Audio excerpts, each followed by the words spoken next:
Decided to close your Upwork freelancer account? This is a permanent decision, so it's important to do it correctly. I'll walk you through the steps. Welcome back to Guide with Samuel. Deleting your account will remove your profile, job history, and all data. First, you must close any active contracts and resolve all pending financial transactions. Withdraw any remaining funds from your account. Then, go to Settings, Account Settings.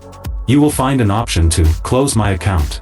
Upwork will guide you through a few confirmation steps before the deletion is processed. A crucial pro tip: consider deactivating your account instead of deleting it. Deactivation hides your profile but allows you to reactivate it later if you change your mind. Deletion is permanent and you cannot recover the data. It's a much safer first step. And just like that, you can formally close your Upwork presence. Deleting an account is a final step, so be sure it's what you want. Would you consider deactivating instead of deleting? For your final question, subscribe for our next video on how to update your Upwork payment method. Thanks for watching.